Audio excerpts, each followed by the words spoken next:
All right, can you just, for the guys out there, Natalie, define internet boyfriend for a few people who maybe kind of get the term but don't quite get the term? It's a you know it when you see it situation, Sean.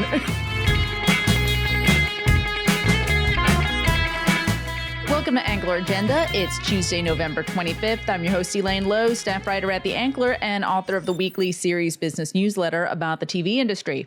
I'm here with Sean McNulty of The Wake Up in New York. Wait, Sean, are you in New York? I'm in New York. All right. And Natalie Jarvey chiming in from Seattle? Seattle. I'm visiting family for Thanksgiving, so not in my usual setup today. It's a little Where's Waldo edition here, Elaine. It's pretty exciting. I know. We had Portugal 2 weeks ago. And then LA. Mostly Natalie. Yeah, I guess I'm doing a lot of travel. This isn't very typical for me, but here we are. You're the Carmen Sandiego of Ankler Agenda. There we go. Okay, that's better.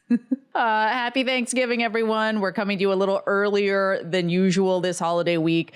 But don't worry, if you start getting into some thorny topics at the Thanksgiving table, you'll be well equipped to de-escalate your MAGA uncle with all the different ways Warner Brothers Discovery could get acquired and whether Timmy Chalamet will get an Oscars nod.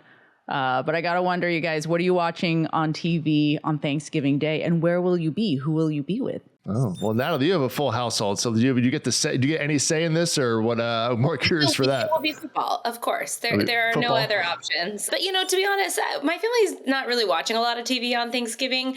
My brother has plans for like an elaborate game competition where the winner gets to take home a turkey trophy. My oldest son is already scheming up ways to win the trophy. So we'll be spending more of our time doing those kinds of activities, and we'll probably have football on in the background. Okay. I'll probably go by planes, trains, and automobiles to kick things off. Sometimes I do Wednesday night, sometimes I do Thursday early, but either way, then shift to football after that. But that's my usual viewing tradition. That makes sense. There are 3 NFL games happening at any point in time during the day. Yeah, there's 3 of them. The Giants, my teams aren't playing. They're pretty good games this year, actually. So and there's concerts and then the halftime of each one, Elaine. So they're really stepping this up this year.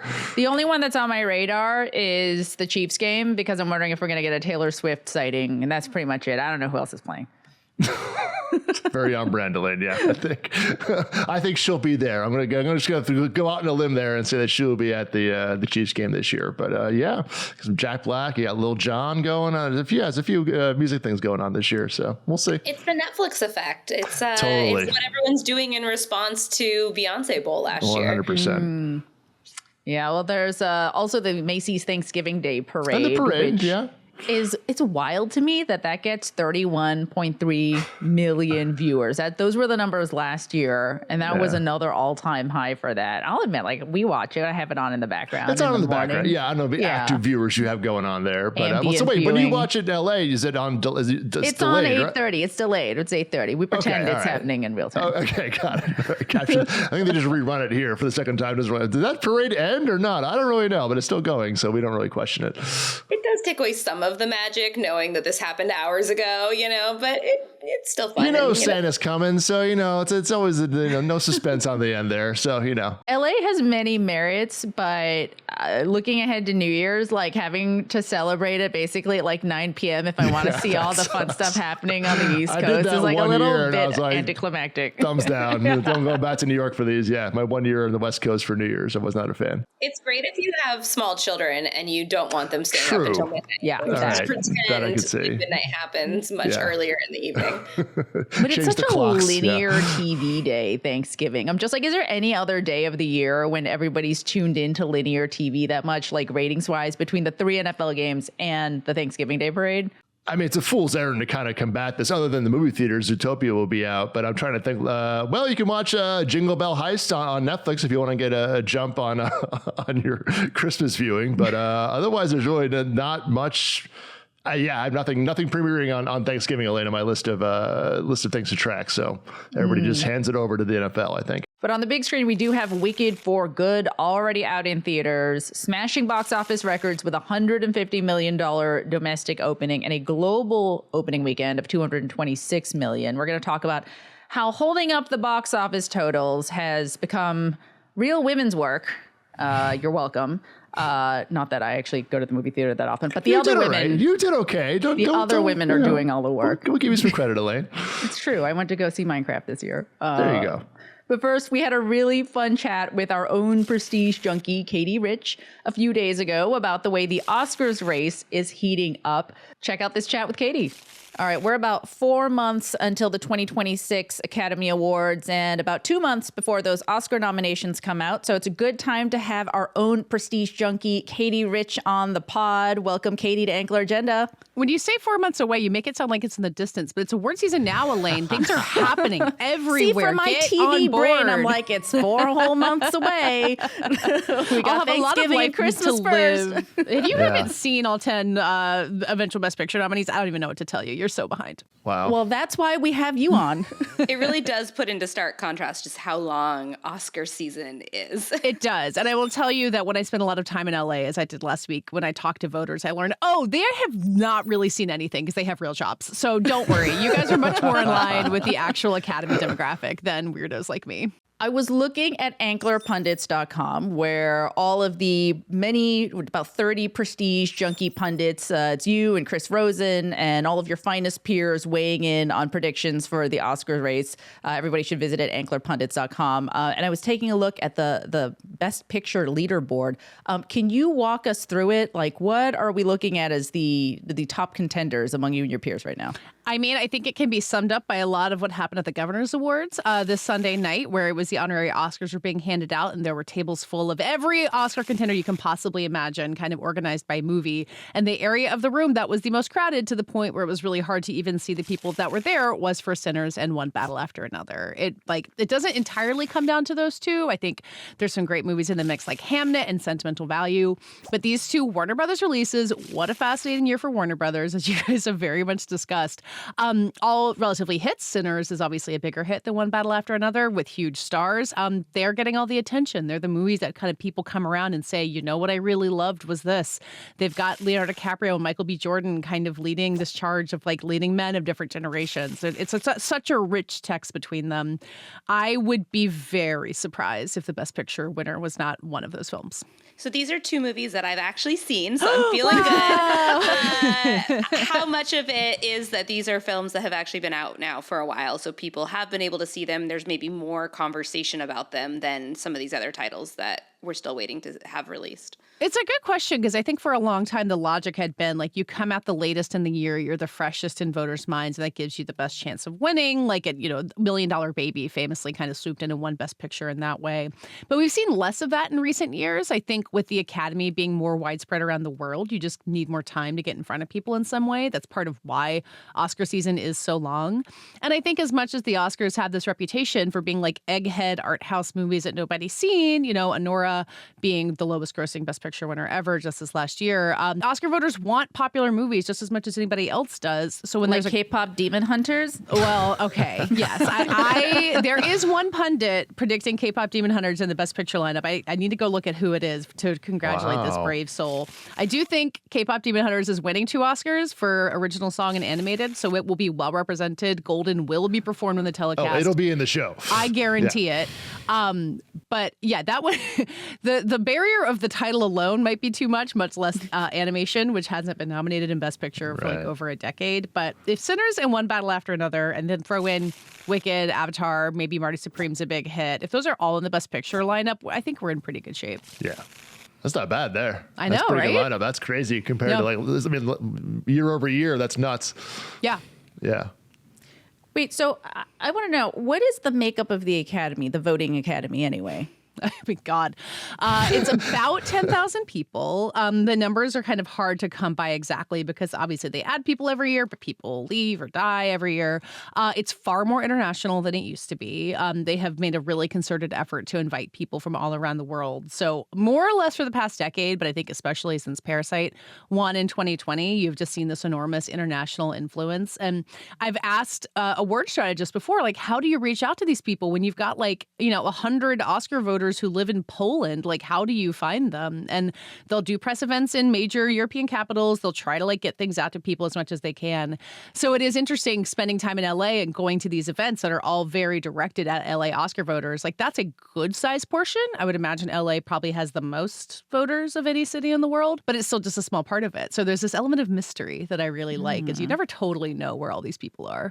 Yeah. Because not to go back to K-pop Demon Hunters, but to go back to K-pop Demon Hunters for a moment. But Elaine, give it up, would you please? I wonder. It doesn't need more oxygen. It made me think when you were talking about, Academy members who have actually seen stuff. I kind of wonder how is having accessibility through something like Netflix and having something that's such a major pop culture phenomenon, does that sort of put its thumb on the scale for a show that can be found easily on streaming, which you can watch the 100 voters in Poland can? It's a movie, to be clear, yes. Even though on Netflix sometimes it feels like the line is very blurry. I think it's totally true. The accessibility makes a big difference. Academy members have access to this incredible screener platform that works about as well as Netflix does. So just pull up whatever you want. I think now is about the time that most titles start showing up there. So it's kind of a late start.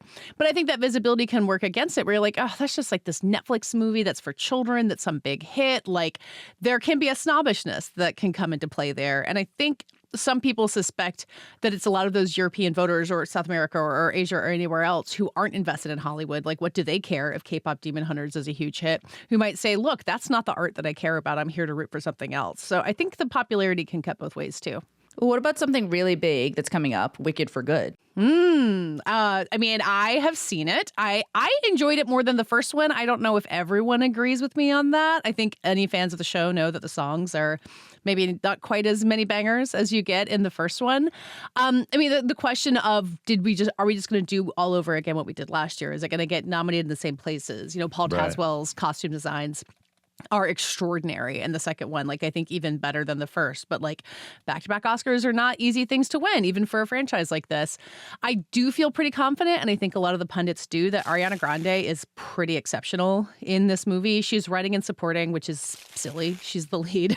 But, what are we going to do? What are categories? I have her predicted to win right now, and a lot of other people do too. So that would be the thing I would start keeping an eye on now. So how about streamers versus studios? Always the perennial conversation here. Amazon's kind of sitting this one out, but Apple had a couple of, I didn't get much traction, but Wait, what a does couple Apple of entries. have in the mix? F1.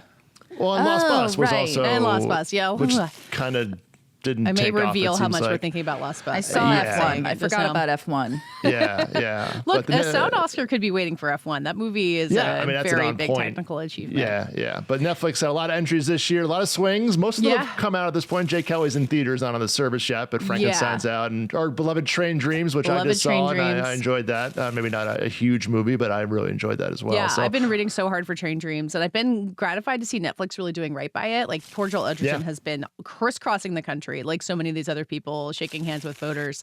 And I didn't think Frankenstein was going to go all the way after pretty mixed reception in Venice and Telluride, and it has boomed back so big. It's a huge hit. I assume you're looking at the numbers. Is it playing as well on Netflix as it seems like it is? That has taken off to be definitely in the top 10 for the year. This is definitely one of their bigger hits of the year. So. I heard, it played in theaters in LA for a couple weeks, but only, I think, in Netflix's, the theater it owns, The Egyptian. And I talked to someone last week who was like, I tried to get tickets for it for weeks to see it on the big screen, and I could not get a ticket because it was sold out all the time. Yeah. So if Netflix, as with K-pop Demon Hunters, if they had wanted to put it in theaters for longer, they absolutely had the option to and could have made even more money and built even more hype. I think you guys talked about the K-pop thing as saying it did better having been on Netflix first in penetration. I just still don't know that I can totally buy it when it comes to movies like K-pop Demon Hunters and Frankenstein and how much built-in affection there is for those things.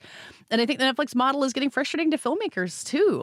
It seems like people are not really saying it openly, but you see things like the Duffer Brothers leaving because they want to make a real movie in real theaters. Zach Kreger has a new movie, and they were pitching for the Zach Kreger movie, and reportedly he was like, no theatrical. Weapons Play, it was an incredible theatrical experience. I wouldn't do it either. I wonder if we will look back at this year as a tipping point, as either Netflix bends or more and more filmmakers, people who want to make big stuff and can get big stuff funded, like Guillermo del Toro, if they'll just go somewhere else.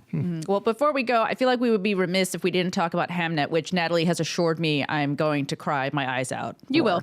Yeah. It's so beautiful. I mean, I haven't seen the film, but the book is so beautiful. And it's just, I don't know how any parent, especially a parent of a boy, could not like weep openly while reading or watching, it sounds like. Yeah, I really loved Hamnet. It had this incredible run at the fall festivals where it was the movie everyone was talking about. It does feel like it's faded a little bit since then. And I've heard some more detractors coming out of the woodwork being like, look, it's about a dead kid. Like, it's sad. I get it. I think there's so much more going on in that movie. I actually have the director of Hamnet, Chloe Zhao, on my podcast this week. It's on the Prestige Junkie feed if you would like to hear that. But yeah, Elaine, I think you got to see it. Brace yourself. But it's also, and Natalie, I don't know if you felt this reading the book, it is sad, but it's about kind of art lifting you out of things that are sad. There's a hopefulness to it that I think is really important. I think the trailer emphasizes. So don't just assume you're going to have your heart stomped on. There's uplift in there too.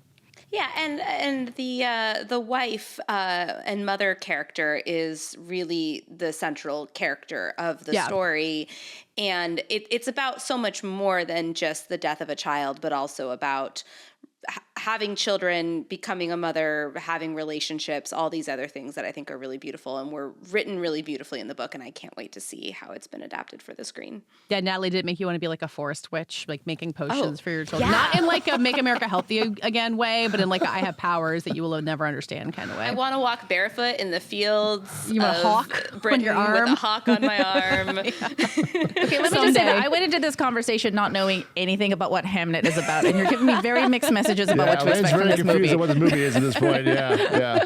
Well, you gotta see it. I know you gotta find out. Then the demon hunters come in, Elaine, and then you're gonna really love it.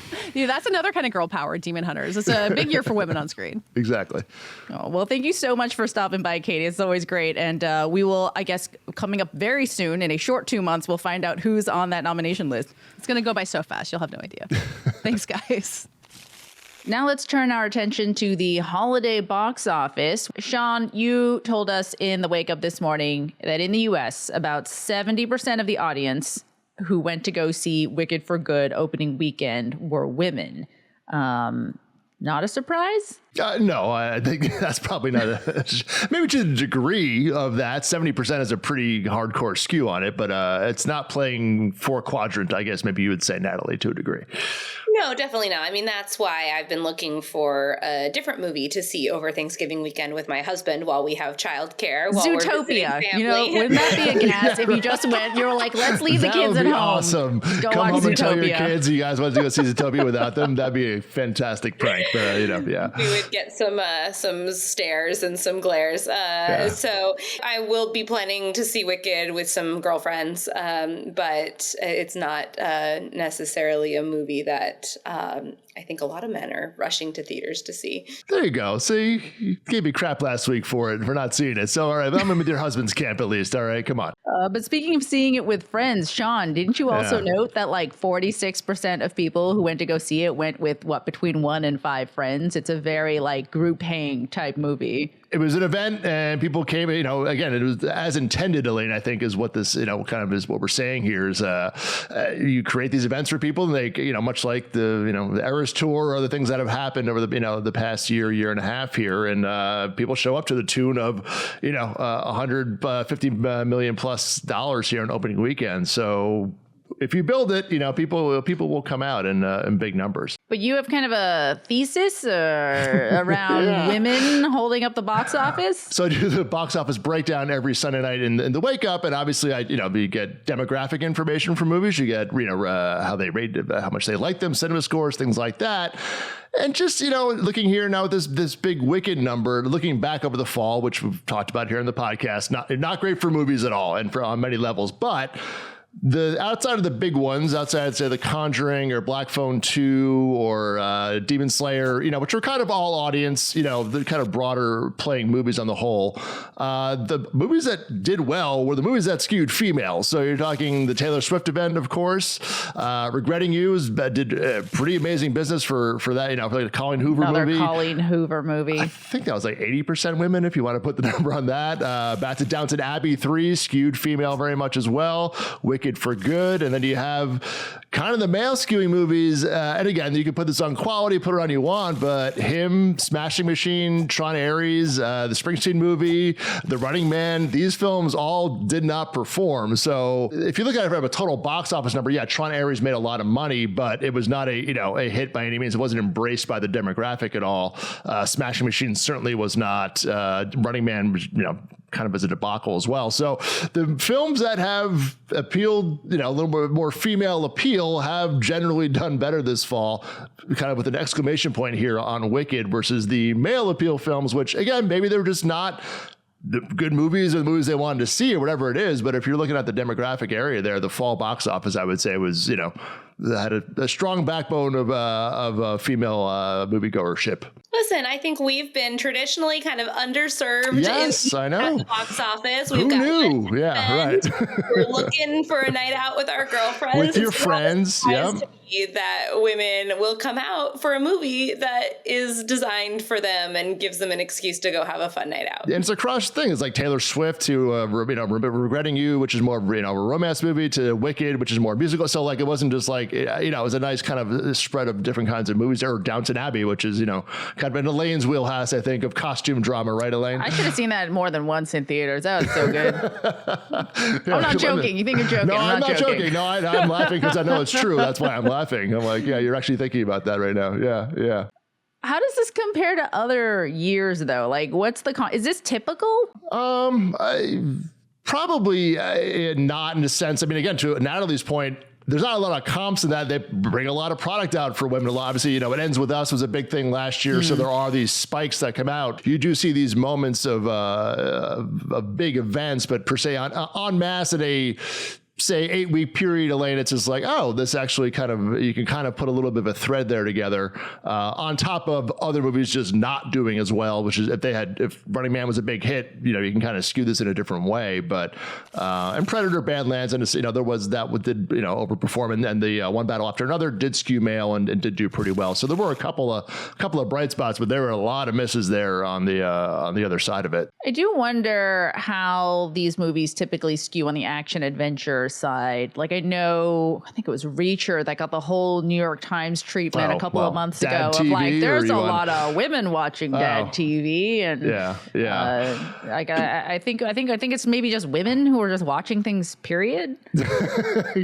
That's also a theory, Elaine. I think you could probably put on that. I think the Reacher thing was probably, they're watching it more than you think. I mean, got labeled Dad TV, which you covered very, very well in Serious Business. So I think it was more just being like, hey, there are also women. Look, the NFL has a pretty decent size, female viewership. It's not 100% dudes who watch the NFL. So it's a bit of a psychographic, to a degree there. But in terms of the movie stuff, it's like, yeah, Wicked was 70% women on opening night. So that's kind of just hard math there. Well, I also think, given that so many movies are kind of more action adventure style movies that might kind of seem to be geared more toward men, if that's what's available for women to watch, like, yeah, of course women are coming out to movie theaters and watching But not those. vice versa. If a guy doesn't have something to watch in the movie theater, he's not getting a ticket to see Regretting You. There was, I think, 20% guys at Regretting You, thank you, who showed up. So, it's probably date night or something, or whatever it might be. Straight men, do your part here. Come on. Yeah. I mean, it skews here. So again, it's like it's 30% male viewership on Wicked. So it's not like, again, 100 whatever, but it is just notable that, again, you're just noticing kind of on the whole what this viewer looks like. Well, I'm thinking also of the latest Vanity Fair cover. Right, yeah. Let's hear it for the boys. There were a lot of internet boyfriends on that cover. But something to be said for their box office grosses, if you were to look at that, tally by tally. Yeah, it was an interesting, so it was Glen Powell, it was Lakeith Stanfield. Yeah, it's Glen Powell, Lakeith Stanfield, A$AP Rocky, Jeremy Allen White, Callum Turner, Michael B. Jordan, Paul Mescal, Austin Butler, Jonathan Bailey, Riz Ahmed, Andrew Garfield, and Harris Dickinson. A lot of boys, a lot of men. Yeah, a lot of men who should be box office stars, but when those covers get booked, they don't always know how the movies are going to perform. If you look at, Running Man, the Springsteen movie, these things, even Austin Butler's last movie, Caught Stealing, did not do very well over Labor Day weekend this year. So, look, Is it a long-term commentary on their stardom? I don't think so, but it's just curious, Elaine, to have them all like a few people concentrated and be like, I don't know that the current box office numbers coming in the door were like, okay, you guys will be back up for other swings, but at the moment we'll see how like Michael B. Jordan is certainly a very big year there. I will say, given that kind of the theme of the covers and the accompanying essay was about, internet boyfriends, I wish that maybe they had leaned a little bit more into some more surprising choices for the Ooh, cover. like who? Who would you have put on the cover? I was thinking about this. Like, I mean, they had A$AP Rocky, who's really cool and definitely a bit of a surprise choice. But like, why not go for someone like a Kai Cenat or someone who comes from the internet who could kind of actually like play off of that, whole concept. All right. Could you just, for the guys out there, Natalie, define internet boyfriend for a few people who are maybe kind of get the term, but don't quite get the term, if you don't mind. I haven't looked up the formal definition in the dictionary here, but, It's a you know it when you see it situation, Sean. All right. Am I internet boyfriend? I don't know. That's what I'm trying to determine here. Do I need to change my LinkedIn profile or something? Or, I don't know. They're famous guys who, women love to love on the internet, right? Who, is this like Guy Next Door? Like, I don't, is that? Oh my God. Yeah, I mean, you gotta read the essay that accompanied the cover, Sean. It went into how, internet boyfriends don't need a mom. They already have a mom and they love her. They're soft boys. They're sensitive boys. They're introspective. Emo boy. All right. So this is like millennial and this Gen Z emo boy, maybe. Not quite emo boys, Oh, boy, but just Jesus. like people you have a guy you have a parasocial relationship with, right? Okay. Like Natalie, Yeah, it's a component. It's a parasocial relationship with an attractive man who's very famous. I see. To that end, the other suggestion I was going to make for the cover, like, why not like a Harry Styles? He would have been fun too. he's No, we dreamy. don't know who they went out to and who said no, but Right. they Harry's in could the have, studio. He's making an album right now. He's not coming out. Timothy Chalamet was also not on this cover. So a few He people had a missing Vogue from cover. that. He had a He had a conflict Vogue there. cover. Oh, I see. All right. He was otherwise occupied at Grande. Okay. I just think, they went after people who have been starring in movies that should have been blockbusters or should have been bigger hits. So it really, stood out pretty starkly that none of them have yet really, had real successes at the box office. Austin Butler and Elvis, they've had them, but currently it was just not a current period of success, I think Michael maybe. B. Jordan is really the only standout in that category. Yeah. Yeah, he's the one I'm like, of all that names of, Star material. yeah. But now to the point, I think these are the people getting the roles, which I think is kind of like what's reading the Hollywood tea leaves about who Hollywood is betting on.